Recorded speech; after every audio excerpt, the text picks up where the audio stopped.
মই ঘাট নাওদা পথাৰৰে হালুৱা খেতি কৰো দুবুৰা। বৰ্তমান 10 বছৰীয়া এই কিশোৰজনৰ সংগীত প্ৰতিভাৰ উমান পাইছিল জুবিন গাৰ্গে।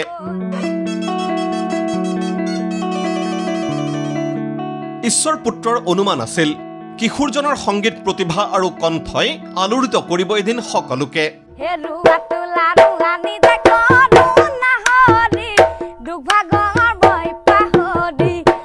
সংগীতৰ ঈশ্বৰ পুত্ৰৰ অনুমান অথলে যাব জানো, এয়া স্বৰাজ দিহিঙীয়া।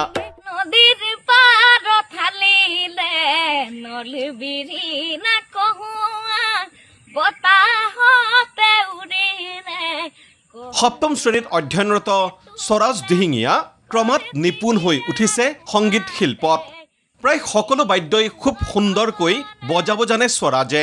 কি ঢোল বাদন, হিমলু ফুলিলে ফুলিল সতিয়না বজাই দেনা সনীলা হৰি গগনা।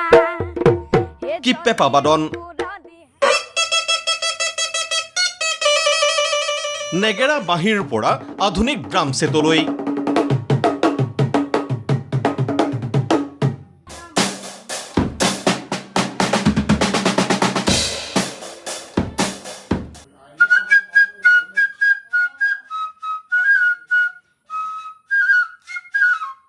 বৰ্তমান মাত্ৰ 12 বছৰীয়া স্বৰাজ দিহিঙীয়া।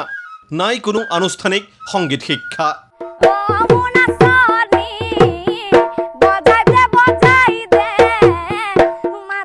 অতি শেহতীয়াকৈহে আৰম্ভ কৰিছে সংগীতৰ আনুষ্ঠানিক প্ৰশিক্ষণ। কিন্তু তাৰ পাছতো ডিমৌৰ কাষৰীয়া ধেমেচি বামকলালুৰ গাঁৱৰ সপ্তম শ্ৰেণীৰ ছাত্ৰজনে নিজৰ কণ্ঠ আৰু প্ৰতিভাৰে দৃষ্টি কাঢ়িছে সকলোৰে।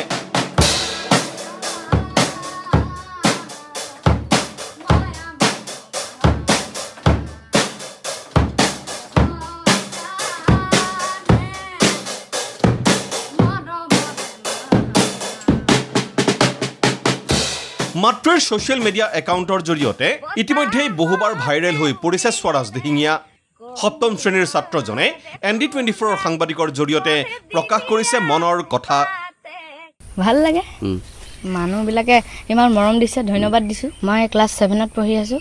গান মই ঘৰতে শিকা, এতিয়া খালি ক্লাছিকেলটো মই ডিব্ৰুগড়ত শিকি আছোঁ ভুৱন গগৈ ছাৰৰ ওচৰত। মই ঢোল, নাগাৰা, তবলা, ড্ৰাম ছেট এইবিলাক বজাওঁ। আমাৰ মানে লগৰবিলাকে বেঞ্চত বজাই থাকে, মোক তাৰপৰা মানে গান এটা গা বুলি কৈ থাকে আৰু গান গাওঁ। তাৰপিছত ৰিকেশ্যনত আমি গানেই গাই থাকোঁ। ঋতুৰাজ বসন্তত ওলাল কুঁহি পাত বিহুলৈ বুলি সুমুদি দেৱে লগালে তাত। নিশ্চিতভাৱে উপযুক্ত প্ৰশিক্ষণ আৰু মনোযোগ পালে সংগীত জগতত এদিন জিলিকি উঠিব স্বৰাজ দিহিঙীয়া। মই ঘাট নাওদা পথাৰৰে হালুৱা খেতি কৰো দুবুৰা। ডিমৌৰ পৰা গৌতম হীৰাৰ ৰিপৰ্ট ND24।